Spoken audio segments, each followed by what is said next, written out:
તો પુરંજન અવિજ્ઞાતને મળી અને સંસારમાં ફરવા જાય છે. પરમાત્મા કહે છે કે તું મને ભૂલી ના જતો, ફરીને જલ્દી પાછો આવી જજે. લાખો શહેરમાં ફર્યા પણ નગર કયું પસંદ આવ્યું? જે 9 દ્વાર વાળું, એ માનવનો દેહ. પુરંજને નગરમાં પ્રવેશ કર્યો. મુખ્ય દ્વાર, ત્યાં તોરણ બાંધેલા હતા. તો મુખના દ્વાર પર દંત પંક્તિના ઉત્તમ તોરણ બાંધેલા છે. આગળ જતા સુંદરી મળી. એ સુંદરી એટલે કોણ? તો બુદ્ધિ. બધું બુદ્ધિ પ્રમાણે જ કામ થાય છે. એની સાથે જ આપણા વિવાહ થયા છે. આની સાથે વિવાહ કરીને આપણે આ શહેરમાં ફસાઈ ગયા છે.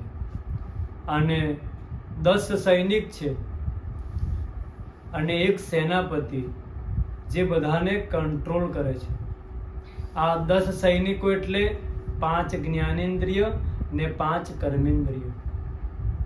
જેનાથી જ્ઞાન પ્રાપ્ત થાય એ જ્ઞાનેન્દ્રિય.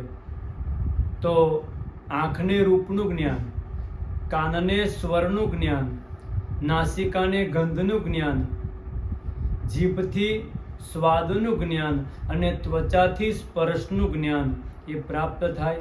અને 5 કર્મેન્દ્રિય, જેનાથી આપણે કર્મ કરીએ, હાથ, પગ, મુખ, મલમૂત્ર ઇન્દ્રિય વગેરે. આ શહેરના મુખ્ય સૈનિક છે. તો જે સેનાપતિ માલિક કોણ છે? તો એ છે મન. અને મનથી જ ઇન્દ્રિયો કામ કરે. આપણે કથા સાંભળવા માટે બેઠા અને આપણું મન એ દુકાનનો હિસાબ લગાવે તો આપણને કથા ખબર પડે નહીં. કેમ કે જે સેનાપતિ એ તો બહાર ફરે છે, તો આપણને ક્યાંથી ખબર પડે? આ શહેરમાં 5 ફણાનો નાગ પણ છે. એ છે 5 પ્રાણ. પ્રાણ, અપાન, વ્યાન, ઉદાન અને સમાન. આપણે સૂતા જાગતા નગરની સુરક્ષા માટે સાવધાન રહે છે. જ્યારે આપણે ગાઢ નિંદ્રામાં સૂઈ રહીએ છીએ ત્યારે શરીર આપણું કેવું હોય છે? શવ જેવું હોય છે. મન પણ શાંત થઈ ગયું છે. ત્યારે શ્વાસ એના આવવા જવાનું કામ નિરંતર ચાલુ હોય છે. આ 5 ફણાવળ નાગ શરીર સૂઈ જાય છે ત્યારે પણ જાગ્યા કરે છે. તો આ જરાદેવી કોણ છે?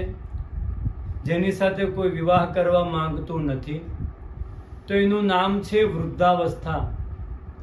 સંસારમાં કોઈ ઘરડું થવા માંગતું નથી. આ વૃદ્ધાદેવી ચંડવેગ પાસે ગયા. સંવત્સરો ચંડવેગા. આ જે કાળ, જે બળવાન છે, એની પાસે આ વૃદ્ધાદેવી ગઈ. કહે મને કોઈ અપનાવતું નથી, મારો સ્વીકાર કરતો નથી, તો હું ક્યાં જાઉં? ત્યારે કાલ એ ચંડવેગ કહે છે હું તમારી મદદ કરું છું. પ્રજવારોયમ મમ ભ્રાતા ત્વચ મે ભગિની ભવ ચરામુભાભ્યામ લોકેસ્મિન અવ્યક્તો ભીમ સૈનિકા. તો પ્રજવાર મારો ભાઈ છે, હું તમને સોંપું છું. તમે આજથી મારી બહેન છો. ત્વમ ચ ભગિની ભવ. બંને જણા ભેગા થઈ સંસારમાં જાઓ ને સંસારને ભોગવો. આ પ્રજવાર કોણ છે?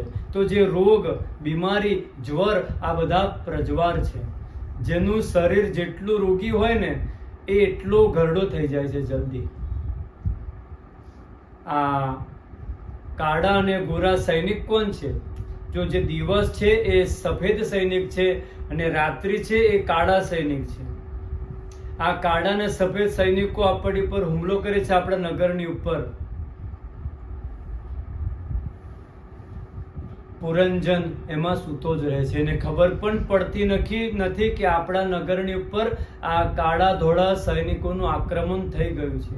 બસ સૂયા કરે છે. આપણને ખબર પણ નથી પડતી 50 વર્ષના થયા, 60 વર્ષના થયા, 70 વર્ષના થયા, શું ખબર પડી? ધીરે ધીરે આંખોથી દેખાવાનું ઓછું થાય, કાનમાં સંભળાવાનું ઓછું થાય, સમજવું કે હવે શરીરના સૈનિકો ધીરે ધીરે શહીદ થઈ રહ્યા છે. આપને આપણી જીવનની ઘણી બધી તારીખો પણ યાદ છે કે આ તારીખે મારું બર્થડે છે, આ તારીખે મારી એનિવર્સરી છે, આ તારીખે મેં જોબની શરૂઆત કરેલી. પણ કોઈને પૂછો કે તમે ક્યારે ઘરડા થાય એની તારીખ છે કોઈની પાસે? નથી. વૃદ્ધ ક્યારે થયા એની કોઈને ખબર પણ પડતી નથી. તો આ વૃદ્ધાવસ્થાનો હુમલો પુરંજનને ખબર પડતો નથી. જ્યારે ચારે બાજુથી ઘેરાઈ જાય ત્યારે ખબર પડે અને ત્યારે રડે ને બૂમો પાડે, મને બચાવો, મારા સૈનિકો શહીદ થયા. શરીર અસ્તવ્યસ્ત થયું અને પુરંજન પકડાયો. અંતે જરાદેવીને સોંપવામાં આવ્યો. આમાં પુરંજન એક શહેરમાંથી બીજા શહેરમાં ફર્યા કરે. જ્યાં સુધી આપણે પોતાના ઘરે પાછા ન આવીએ ત્યાં સુધી આપણને વિશ્રામ મળતો નથી. જેમ કૂતરા બિલાડાની યોનિમાં જાય, વિશ્રામ મળતો નથી. જ્યારે પોતાના ઘરે આવે ને ત્યારે જ વિશ્રામ મળે. આપણે પુરંજન પોતાના મિત્રને પણ ભૂલી ગયા અને ઘર પણ ભૂલી ગયા. બસ આપણે ફર્યા કરીએ છીએ. તો આપણે ઘરે ક્યારે પહોંચીશું? જ્યારે આપણો જૂનો મિત્ર વેશ બદલીને આવશે ત્યારે આપણે ઘરે પહોંચીશું. એ આપણો જૂનો મિત્ર એટલે કોણ? અવિજ્ઞાત. એ વેશ પલટો કરીને આવશે. ગુરુર બ્રહ્મા, ગુરુર વિષ્ણુ, ગુરુર દેવો મહેશ્વર. ગુરુના રૂપમાં આવશે અને કહેશે, उत्तम बोध आपसे कि माया के पुजारी आगे का कुछ खबर है, इस घर से और बढ़कर एक दूसरा भी घर है. तो આ ઘરમાં ફસાઈને તારા એ ઘરને ભૂલી ગયો. આ તો ભાડાનું મકાન છે, ગમે ત્યારે ખાલી કરવું પડશે. આપણું જે પરમેનન્ટ ઘર છે ને એને આપણે ભૂલી ગયા છે. એટલે ઘણા ભક્તો કહે, જીવ સાને ફરે છે ગુમાનમાં, તારે રેવું ભાડાના મકાનમાં. આ ભાડાના મકાનને શણગારવામાં આપણે કેટલો ખર્ચો કરીએ છીએ. સફેદી આવે ને તો કાળો કલર પણ લગાવી દઈએ. પણ આ ભાડાનું મકાન એક દિવસ આપણે ખાલી કરવું જ પડશે, કોઈનું ચાલશે નહીં. તો આપણે જ્યારે ઘરે જ પહોંચીએ, આપણા સદગુરુ દ્વારા જ્ઞાન પ્રાપ્ત થાય ને ઘરે પહોંચીએ ને ત્યારે જ આપણને વિશ્રામ મળે. આ કથાનું રહસ્ય નારદજીએ બતાવ્યું. પ્રાચીન બરી કહે, નારદજી આપે મને ઉત્તમ આત્મબોધ કરાવ્યો. અને આ ચરિત્ર દ્વારા નારદજી પ્રાચીન બરીનું કલ્યાણ કર્યું.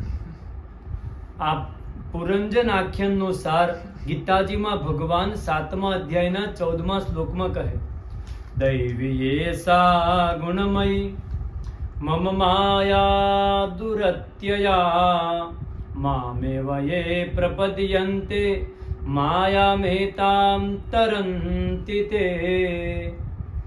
મારી માયા એ ઘણી જ કઠિન છે.